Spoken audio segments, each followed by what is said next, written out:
Hello, everyone. Welcome back to Jam Bets. We've got special Saturday games today in the NFL. We're going to be going over both games, some players that we think will perform and or underperform. Um, I'm Tyke, joined as always by the famous Mamma Mia. Today we'll be going over just a couple things. We're going to recap our Thursday night games and picks. Then we're going to be going right into today's games. We've got an AFC matchup, number one team in the AFC West versus the number one team in the AFC South, Texans and Chiefs. Then we're going to be going into a divisional game with a lot of playoff implications, Steelers versus the Ravens. So, Mamma Mia, could you kick us off with your Thursday recap? Yeah, that was not a disappointing game, but I was really holding my breath at the first half there. 21 points against those Chargers. I thought, oh my goodness, the Chargers are my defense in my fantasy league, and I need them to score better. But all of a sudden, there was a change. There was a penalty on a kick, and it was a It was a fair catch, and it ended up that Dicker ended up getting a free kick for 57 yards, which we haven't seen that since 1976. So that was an exciting point, and at that point, it seemed like Denver kind of thought that they could get cute. They kind of stopped running the ball. He put the ball in Bo Nix's hands, and Nix did okay. He had 29 of 40 for 263 yards and 2 touchdowns. He had 1 fumble, 3 rushes for 25 yards, but he was confused. He did get sacked 2 times, and the offense of the Chargers just turned it up. Shout out to Gus Edwards. He showed up. Gus is back. Oh my gosh. Herbert was nearly perfect.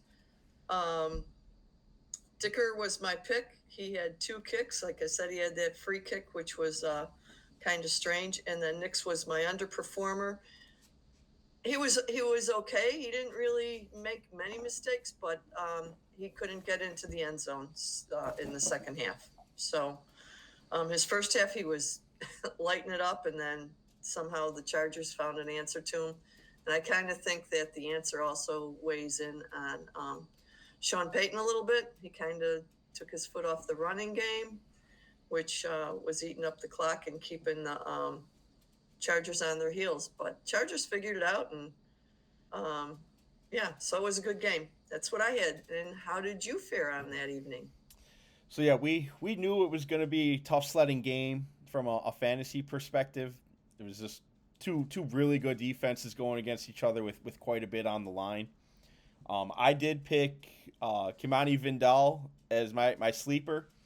I thought he was going to get a lot more opportunities in the passing game. He didn't even have a target. He did get the ball 5 times on rush attempts. He only turned that into 24 yards. But I was watching the game. The Chargers were throwing the ball to every other running back on the roster. They even brought the fullback in and started throwing him the ball. So I don't know. Must have been in Harbaugh's game plan to not throw the ball to Vidal. Didn't work for him. So that's something. But yeah, he was a pretty big letdown. I thought he was going to at least have a reception or at least a target. So that was very odd to me that their receiving back didn't get a single target. Gus Edwards had a good game. I think he had his longest rush of like the past 4 years. I think they said on the broadcast, which was like a whopping 14 yards or something like that. Yeah, 43 yards, breaking tackles. I was like, who is that? Yeah. And then my other pick, I picked Cortland Sutton. Sutton had 6 targets for 5 yards or 50. He had 6 targets, 5 receptions, for 50 yards. So pretty underperforming, underwhelming there. But we kind of expected that. I thought his highest mark would be around the 70-yard mark. So he was right in tune there. And then we were also watching a little bit of Derwin James. I was curious how the Chargers were going to implement him. They did not put him in the box as much as I thought. He was over the top safety with their other safety being out. So Not as impactful of a game from Derwin James as I'd like to see. However, he still had 5 tackles. Um, I don't think he had any He had a passes sack. defended. Did he have a sack? I think he had a sack. Oh, nice. Or yeah, he went after him. I thought he got him. All right, I missed that one, but that's good. That helps. So he did have a decent game. He did what was needed, but I would have liked him to be in the box, stopping that run a little bit more. All right, so we're gonna move on to the Saturday games. So we're gonna kick it off with Houston versus the Chiefs out there in Arrowhead. Mamma Mia, you want to kick us off? Lead us through who you're looking at. Yeah, I'm looking at Nico Collins to have a big day. Kansas City plays man coverage about 37% of the time. Houston's offensive line is a little banged up. I think they're going to have to throw the ball to stay in this game. I think Kansas City is at home. They are undefeated this year. Kansas City has won 4 of the last 5 meetings with Houston. Houston is 4-3 on the road. I think it'll be a high-scoring game, but my underperformer, I think, is going to be Joe Mixon. I think the season's been too long for Joe Mixon. He's started out really good. He's probably going to play. He does have an ankle injury, but I think between the O-line being unhealthy, the injury, and being behind, Mixon might have a subpar game. That's where I'm going there. And I think Kansas City is going to eke this one out. They're going to win 30-28. And that's my picks for the Houston Chief game. How about you? All right, so you have the Texans covering. Okay. Yes, I do. So there's not a ton in this game that I love. I think the only player who really has very high expectations at this point is Nico Collins. Everyone else is kind of right in that, I'll say, mid-tier for this game. Hey, Hollywood Brown is back. Hollywood Brown is back. His first game back. Could be a track meet with him and Xavier Worthy out there. I don't think Brown's going to be the difference maker in today's game. My opinion, first game back. But we'll see. But I love Hollywood Brown. I'm looking forward to him going forward. If you can get him in fantasy, I know it's almost over, but I would pick him up. So I'm going to be picking both Kansas City running backs as my players to overperform. Now, again, it's a very low bar. Both teams, Chiefs and Texans, have very good defenses against running backs. Kansas City is the number 1 ranked rush defense and defense against running backs, and Houston is the number 4 ranked defense against rush yards this season. However, there are some injuries on Houston's side that I think will be favorable for the Chiefs. Fasuki, the Texans' defensive tackle, is out, and Aziz, their inside linebacker, is still suspended from the hit he put on Trevor Lawrence. I think he comes back next week, but he's the inside of their team, so they're without him. They're a little bit more susceptible since he's been out. Pacheco's yards, looking at the sports books, is very low. He's only expected 58 rushing yards, and Kareem Hunt's only expected 25 rushing yards. I see the Chiefs doing a little bit of maybe misdirection and throwing the ball to Pacheco on some screens. So I see Pacheco doing well in PPR formats, and I think Kareem Hunt's going to get over 25 rushing yards, especially against a banged up in defensive front that he's going to be facing. I will also be taking the Texans to cover the spread of 3.5. The Chiefs so far this season, they're winning almost every game, but they're not winning against the spread. The Chiefs are 3-11 this season against the spread, so I'll be taking the Texans to cover that. May even tease that up a little bit if needed. But I do think the Chiefs are likely going to win the game, but I don't think they're going to cover. All right, Mama, we can move on to the next game if you're ready. Divisional matchup, Steelers versus Ravens. This is the get your popcorn ready, in my opinion. I agree. Pittsburgh has 10 wins, 4 losses, and Baltimore has 9 wins, 5 losses. Baltimore desperately needs this game. This game is in Baltimore. Lamar has only beaten in the past 5 games that he's played the Steelers one time. So he's won 1-4 versus the Steelers. They seem to have his number. Baltimore's offense is number 3. Pittsburgh's defense is number 6. So that's going to be a battle in the trenches. TJ Watt is dealing with, I think it's an ankle injury, but he is scheduled to play. Pittsburgh's offense is the 10th rated versus the Baltimore defense, which is 22nd. Even though Baltimore's been playing better, I don't know if they have the answers for this Pittsburgh team. Might be a Steelers defensive touchdown here. Steelers are the best at containing a running quarterback this year. I think on the offensive side, the Steelers' offense is going to run Najee, Cordell, and Warren. And if Fields can play, he did not practice this week, you're going to probably see all of them in the game.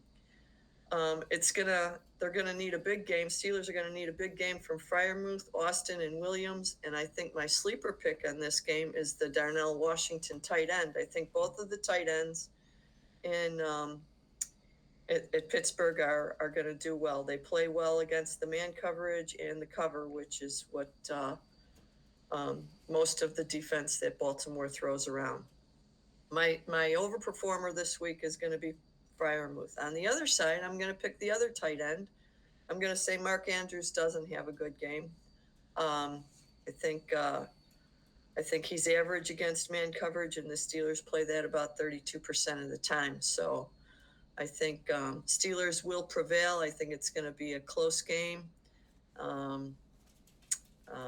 which I think for the Steelers to win, they're going to definitely cover. But I don't know what the score would be. Maybe 31-30. It's going to be a get your popcorn ready kind of game. Weird stuff. Maybe a safety. Something strange is going to happen here. I'm confident of that. So I love that.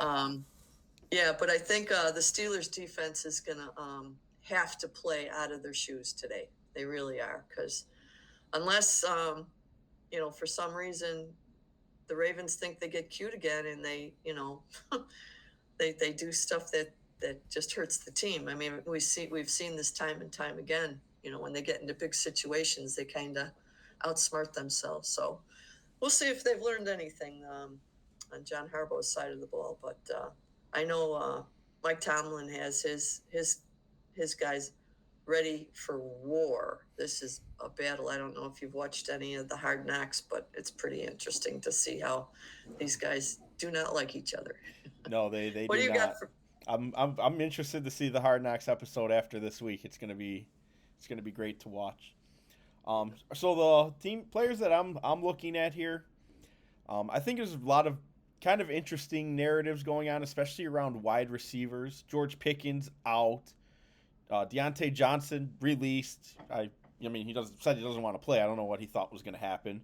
Rashad Bateman is injured all week, been saying he's likely not going to play. As of right now, he is listed as questionable.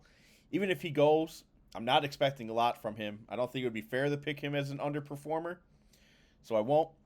But a player that I will be picking to overperform, I'm going to take the other Ravens tight end. I'm taking Isaiah Likely. Now, the Steelers have been good against the tight end. However, Isaiah Likely plays more than 50% of his snaps in the slot alignment. So he's not really lining up as a tight end. And as I mentioned, Steelers are giving up 150 receiving yards per game to wide receivers. So I'm looking for Likely there. Likely does match up well with the types of coverages that he'll be seeing today. As you mentioned, Andrews is not good against man coverage. Likely is. Likely's fast. He's big. I'm going to be looking for Likely. He's got a very low bar set here as well. Rightfully so. He's very hit or miss. But I think this is a Likely game here. The other player I'm going to be watching out for, not really necessarily to overperform, but a player that I think is going to have a good game if their team is going to win. I'm picking Lamar Jackson. You mentioned it. Lamar Jackson has not played the Steelers very well in his career. He's typically injured a lot when the Ravens are playing the Steelers too, which is interesting. But I think this is really going to come down to Lamar. He's been in the MVP race, in the MVP hunt. If he wants to really solidify and put himself above there, he's got to win this game. You can't really win MVP if you're not winning your division, in my opinion. So I'll be taking him. Both defenses as well are extremely stout against the run. So if Derrick Henry can get moving, I think that's obviously going to take a lot of burden off of Lamar.